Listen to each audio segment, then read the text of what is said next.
We have 15-year-old girls being gang raped, boys being caught in the wrong place at the wrong time, just children. Running away from their homes because the ones that are supposed to be protecting them, they're now physically and sexually abusing them, forgetting that they too are children. So the minute one of them gives us attitude, we assume that they're rude, so we label them as being juvenile delinquents. Put them in the system and forget them. Let the magistrate decides what he does with them. Either he sends them to some place that's worse in juvie, or he signs their rights over to the same persons that were abusive. These children, they have no faith in us because we have failed them. So tell me, how do we help them if our system is broken? While we're out here promoting something that isn't even ours, like carnival. How much did you pay to buy another man's culture? One people, one nation, one destiny. That's always been our mantra, our motto. But our country has become a dog-eat-dog type of country. Survival of the fittest. See, the rich gets richer off the labor of the poor. Some Karl Marx type shit. We have no culture, but yet still we as a people wholeheartedly refuse to talk about it as though it's tabooed. But the only thing that we as Guyanese associate ourselves with is food. Not music, not art, not even language. Funny how our DJs prefer Patba over Creolese. Dare I ask this question again, what do we as Guyanese associate ourselves with? And while the politicians are asking for professional public servants but refuses to invest in entrepreneurship, I know a few friends that could pitch you a good business idea, but they prefer to work for the man. At the end of the month, their salaries are guaranteed. I guess that's the price we're being paid to stifle our creativity. So you better be careful. You better be careful of the way these politicians can sway your decision with their rhetoric, making you feel all important. But when the vote done, you ain't mean. Fool me once, no, fool me twice. See, politics is nothing but a magic trick. So how? How do we fix the system? The same system that's putting away our young men for selling or smoking weed, but we're yet to curb the increase of lung cancer disease that's mainly caused by tobacco smoking, also known as cigarette smoking. So what do?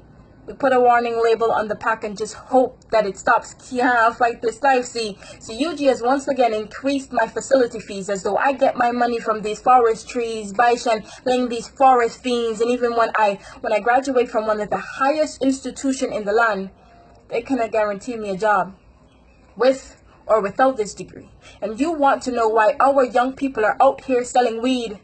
Food for thought. Stay woke. See, plugs make more money than teachers make on their government salaries. And if you're a woman in today's society, then sexual harassment is something that you're almost guaranteed. It's like a rite of passage, so be careful. Don't wear anything loose. Don't appear to be too revealing, because when the man across the street shouts for you, calling you every single thing except your name, you better look. Or when they make sexual advances to you in the dance without your permission while asking you for your number, you better give him, because you just might turn up missing. These men are hissing at you, demanding your good mornings, demanding your good afternoons, demanding your highs and our hellos, as though we never had a choice, as though we never had an option. But really and truly, all our tongues burn to say is just stay away from me. But we're too scared, because our system is broken. It's backwards. Kind of like the way we deal with sexual and domestic violence cases. We're not our brothers and our sisters' keepers, so even when we see things, we don't say it until after the fact. Kind of like the way the guy in the police force shows up until after the attack. And even though she's the victim, there will be no justice, for he knows people in high positions, that can make a police report disappear regardless of how he acts. Those kind of people in authority that has a knack for sweeping every single thing under the mat. Fun fact, our country has one of the highest suicide rates in the world, so what do we do about that? We make memes about people in Barbados as though that in that way is somewhat funny. And what bothers me is the way these journalists portray domestic violence and suicide cases in the media. They kind of have a way of blaming the victim.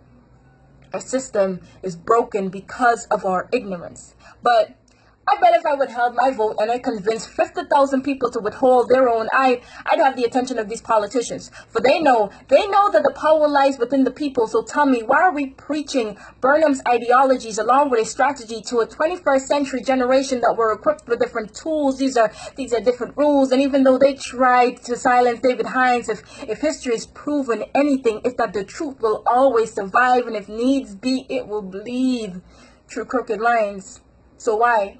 Why do we continue to elect these middle-aged men into parliament to rule over a nation whose population is predominantly youths? Food for thought. My name is Renata Burnett. I'm an activist. I'm not a politician. See, the difference between us is my job is to tell you the truth. And Gandhi said to be the change that you want to see. And that's why I'm here on behalf of our youths. Broken system. Happy independence.